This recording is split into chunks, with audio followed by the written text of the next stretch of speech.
Hello, everybody. It's that time of day again. It's story time. I've got my frumpy reading sweater on, and I got a nice glass of water. Nice cool water. Well, it's time for a book. I'll get a book. Hold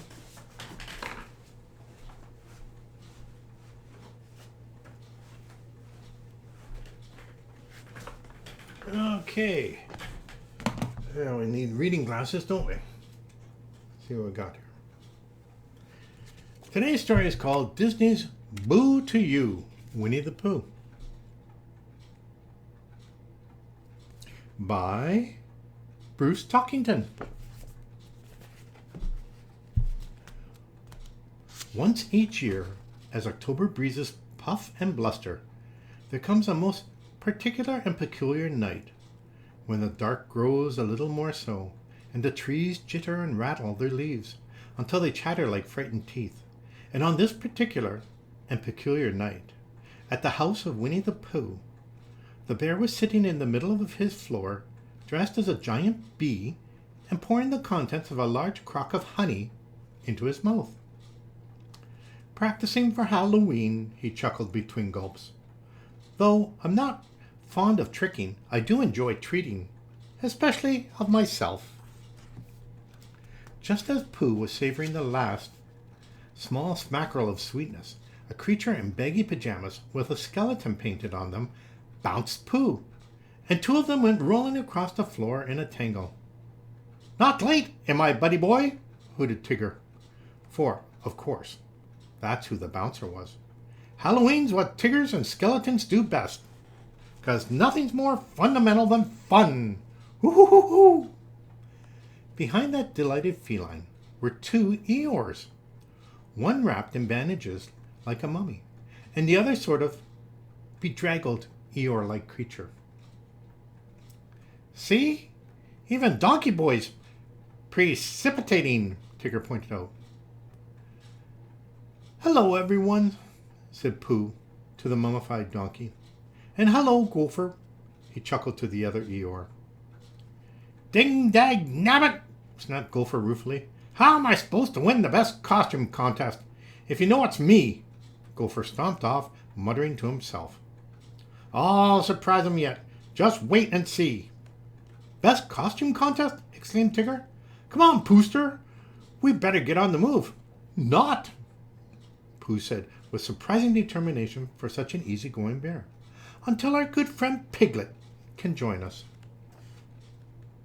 And while they were making plans to include their very small friend, strange things were happening. Very strange things were happening at Piglet's house as he made his own preparations for Halloween.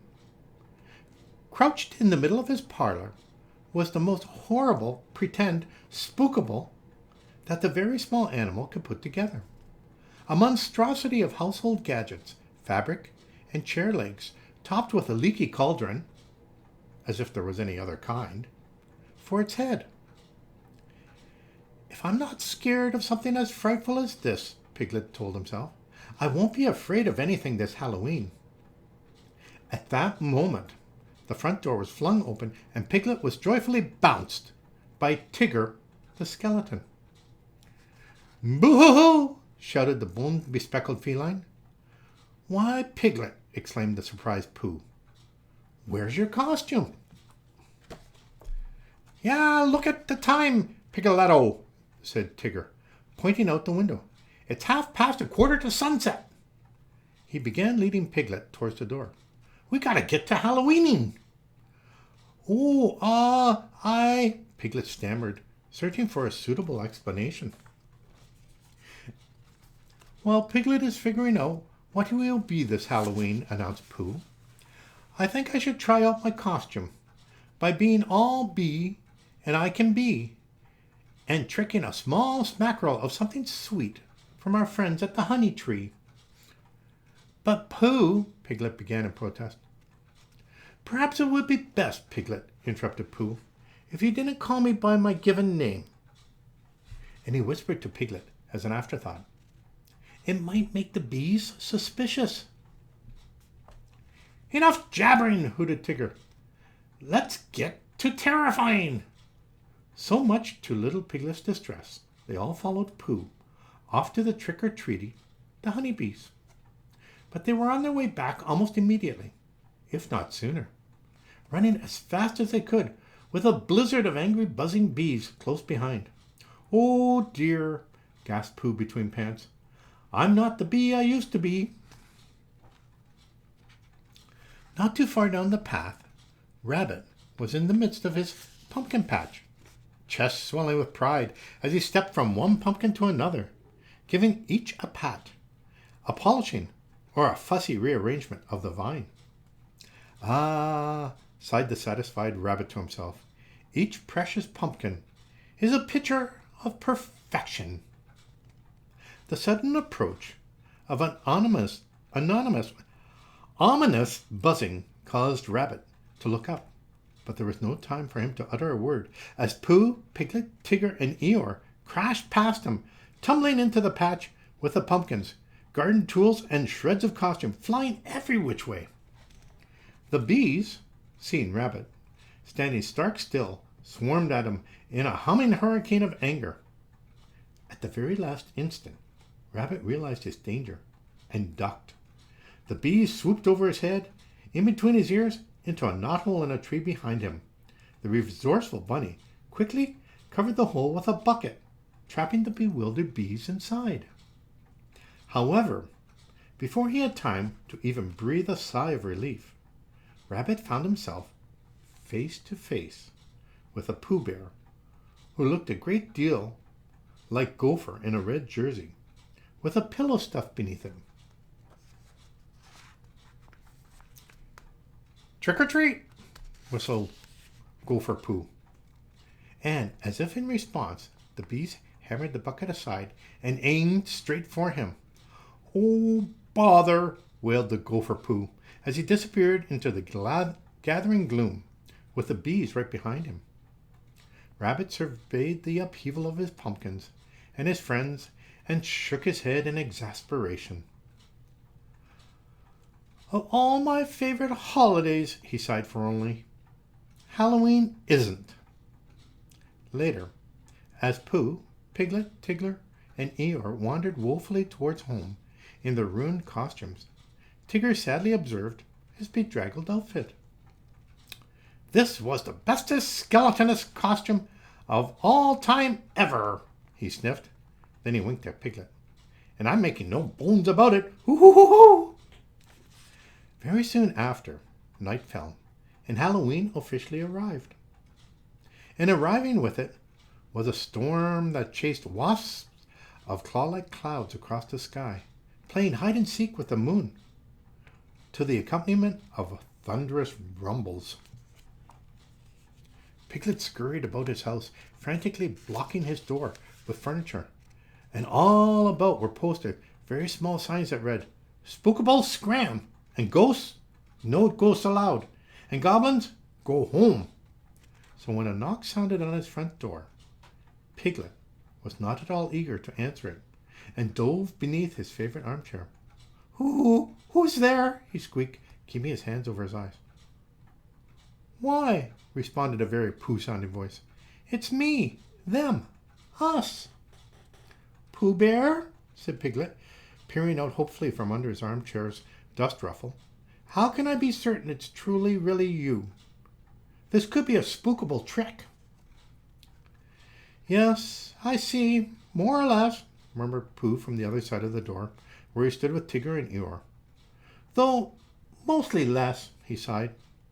"Perhaps if you say something only you could say," reasoned Piglet, "then I can be certain it's you." "What would that be?" asked the puzzled Pooh. "How about, 'I am Pooh,'" answered Piglet. "You are?" exclaimed the now totally confused bear of a little brain. "Then who am I?" "Pooh Bear!" squealed the delighted Piglet as he zipped out from under the chair, unblocked the door, and threw it open to reveal smiling Pooh and Tigger and Eeyore. "Piglet," chuckled Pooh as he gave his best friend a hug, "you will be joining us for Halloween, won't you?" Piglet looked at his friends guiltily, and anxiously run his hands. As a small and timid animal, he stammered nervously, I'm afraid I'm really just too afraid. He hung his head sadly. I'm very, very sorry indeed. That's quite all right, Piglet, said Pooh Bear, as he put a reassuring arm on his friend's very small shoulders. We'll simply not have Halloween. This Halloween shall be a Hallow-wasn't, and you shall have no reason to be afraid. Piglet smiled up at Pooh gratefully. Thank you, Pooh Bear, he said. I think I shall be all right now. Later that night, the storm began to rage fiercely through the 100-acre wood, twisting trees, rocking rocks, and howling horribly. Pooh watched it from his window and frowned. I hope Piglet is not too frightened, he sighed to himself. He is, of course, all alone. Pooh turned and thoughtfully gazed out his window. I suspect something should be done. He frowned even more deeply. But what? Scrunching his eyes together as tightly as they would go, Pooh concentrated fiercely. Think, think, think, he muttered. And to no one's greater surprise than Pooh's, he did just that. Why? Said Pooh when the thought hit him. Just because Piglet can't have Halloween with us, there's no reason we can't have Hallow-wasn't, with him. At Tigger's house, the fearless feline was putting the finishing touches on a ghost costume. When he was done, he shook his head sadly. If only Piglet was more like me and less like him, he said to himself. I'm not scared of... At that moment, Tigger's front door creaked open to reveal two sheet-shrouded figures on his doorstep. Spookables! Hollered Tigger, so frightened he tried to hide behind himself and tripped over his tail. The Spookables removed their sheets, and Pooh and Eeyore grinned down at the sprawled Tigger, who instantly bounced back to his feet. Pooh! Eeyore! Bet you thought I was scared, huh? He exclaimed. Well, you did. Do it again, will you? Pretty please? We're on our way to Piglet's to have a Hallow-wasn't, exclaimed Pooh. Would you care to join us? Tigger snatched up his own ghost costume and charged out the door. What are we standing around for? He laughed. At Piglet's house, a very small animal was pacing anxiously back and forth. Oh dear, he moped. Everyone was so looking forward to Halloween. He sniffed and wiped away a small tear from his eye. I've let down Pooh, Tigger, and Eeyore and Gopher, he exclaimed, a quivering sigh. And me. Pooh, Tigger, and Eeyore had almost reached Piglet's house through the fiercely blowing storm when a wayward tree branch snaked out and snatched a remnant of Pooh's bedsheet. In the wet and darkness, the bear was certain he'd be crunched by the cold claw of a Spookable. Oh my goodness, shouted a startled Pooh. Help! Spookables! Pooh's forlorn cry sounded over the racket kicked up by the storm. Pooh Bear! Piglet gasped as he ran to his window.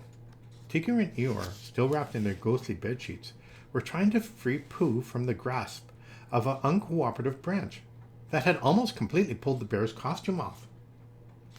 Oh no! Piglet cried at the sight of his best friend in a struggle with a pair of ghosts. Spookables have Pooh! A worried but determined expression came over his very small face. I must save Pooh, Halloween or no Halloween. Suddenly, noticing the remnants of the pretend Spookable scattered over the floor of his parlor, Piglet muttered under his breath, I'll show those Spookables what tricking or treating is all about. A few moments later, Piglet's front door was thrown open to reveal a Spookable, who looked very much like the one that had been constructed in Piglet's parlor. Boo! Said the Spookable in a very small voice, and then a bit louder. I said boo! Pooh, Eeyore, and Tigger looked up in horror. Spookable! They wailed, and ran away down the path, leaving Pooh's torn costume in the possession of a grasping tree limb. "Come back with my friend," shouted the stilted Spookable, as it hobbled awkwardly down the hill after him. Pooh, Tigger, and Eeyore ran past a startled Gopher, who was now clad in Rabbit's costume, topped by long floppy ears. "Hey, what's the rush?" he snapped. "Spookable!" wailed Pooh, Tigger, and Eeyore. Gopher Rabbit looked up the path just as a costumed piglet lurched into him, and they both went rolling head over heels after the others. Rabbit, trying to keep his pumpkin dry with a much too small umbrella, glanced up just in time, just enough time to mutter, "Oh no, not again!" Pooh, Tigger, and Eeyore collided with him. Then Piglet and Gopher collided with them, and everyone went rolling and sprawling through the pumpkins as pieces of costumes went flying every which way. And the rain fell, and the thunder roared, and the lightning flashed. A long moment passed. They were all carefully untangling themselves and discovered that there was not a single Spookable to be seen, only the very wet and muddy friends and neighbors of the 100-acre wood. "Help!" squawked Gopher, making everyone jump. He was sitting in the midst of the garden with a hefty pumpkin on his shoulders and the oversized rabbit ears, which were all that were left of his costume, poking out the top and waving in the breeze. "What a wonderful costume, Gopher," said a very impressed Eeyore. "It is?" responded the amazed Gopher. "I particularly like the ears," agreed Rabbit. "You do?" "No doubt about it, Gopher," laughed Tigger. "It's the bestest costume yet." "Yippee!" cheered Gopher. "I knew I could do it." "And I knew Piglet could do it too," announced Pooh, as he helped his friend to his feet. "Do what, Pooh Bear?" asked the puzzled Piglet. "You saved us all," said Pooh. "He did?" responded Tigger. "Certainly," exclaimed Pooh. "He's here, and the Spookable isn't, so he must have chased it away." Tigger looked about in wonder. "Say, that's right. Way to go, Piglet!" All Piglet's friends gathered around him and shook his very small hand as he puffed up with pride. "Wait a half-second, Piglet," said Tigger. "You never did figure out what you're going to be for Halloween." "Oh, but I have," smiled Piglet shyly. "I've decided to go as Pooh's very best and very bravest friend." "And that," said Pooh, smiling down at Piglet, "is the thing that I like you most to be." Yeah. Well, that was another interesting story with the gang, wasn't it? I hope you liked the story. But that's the end of the story. You have yourself a great day. You take care of one another. Take care of yourself. And I'll talk to you tomorrow. Okay? Bye now.